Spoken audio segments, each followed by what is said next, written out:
Imagine a world where you don't vote, where you don't have rights, only permissions, where the police don't serve the people, but the investors. A world where entire cities belong to private corporations, and their inhabitants are not citizens, but customers. That world has already begun, and it may soon be the future for all of us. Chapter 1. The seed of the idea. The concept of private cities didn't appear out of nowhere. It began with economist Paul Romer, Nobel Prize winner, who in 2009 presented a bold project, the Charter Cities. The proposal looked promising. Create cities administered independently, in developing countries, with different rules that could attract investment and generate prosperity. In practice, the idea was quickly hijacked by powerful investors. What should have been innovation became something much darker, a return to colonialism, but without flags, without armies, without wars. The new weapon was capital. Chapter 2. Prospera, the laboratory in Honduras. On the island of Honduras, one of the clearest examples emerged. The private city. There, the Honduran government has almost no power. The laws are private. The courts are private. Taxes follow internal rules, not national ones.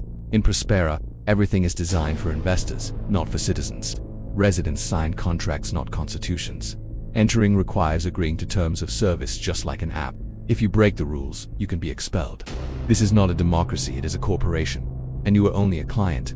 Critics called Prospera the return of the colonial companies, recalling the East India Company, which in the 17th century ruled entire territories with private armies and power greater than many nations. Chapter 3. NEOM, the watched future. In the deserts of Saudi Arabia, another project takes shape. NEOM, valued at more than $500 billion. The promise sounds seductive, a futuristic city, powered by renewable energy, without cars, without pollution. The heart of the project is the line, a glass megastructure stretching 170 kilometers, with artificial intelligence controlling everything. But behind the propaganda, warnings emerge. Total surveillance of residents, mandatory facial recognition, 24-hour monitoring, no political opposition allowed.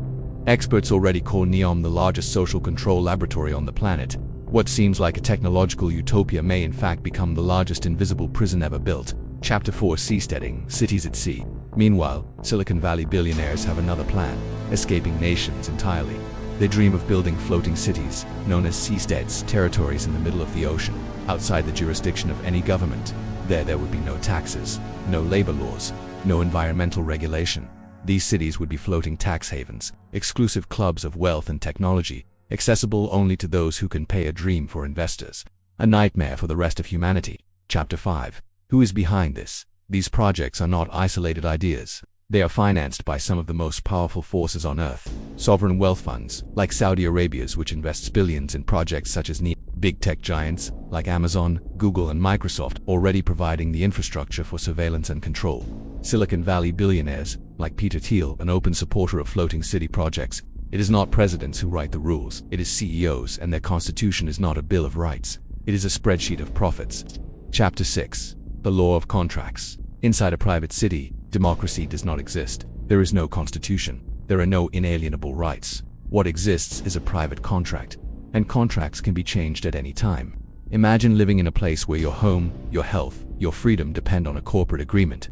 If you question it, you can be expelled. If you don't fit in, you can be erased. You are not a citizen, you are a customer, and customers can be cancelled. Chapter 7. A look into the past. History has seen this before.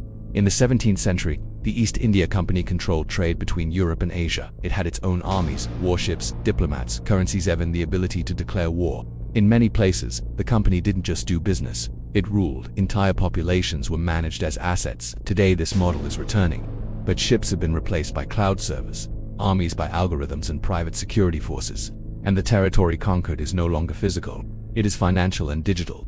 Chapter 8. The future approaches. If this trend continues, by 2050 we will see dozens of private cities around the world. Fragile governments will sell pieces of their territory to foreign investors. Entire nations could be fragmented into special zones, each with its own laws. Humanity will be divided into two worlds, those living in democracies, increasingly fragile, and those living in corporations, without political rights but surrounded by luxury and surveillance. Chapter 9. The final warning. What is happening is not science fiction. It is happening right now. Prospera already exists. NEOM is already under construction. The seasteads are already in prototype stages. The future will not be decided at elections. It will be purchased in private meetings. And the final question is inevitable. When that future arrives, will you own it, or will you be imprisoned by it?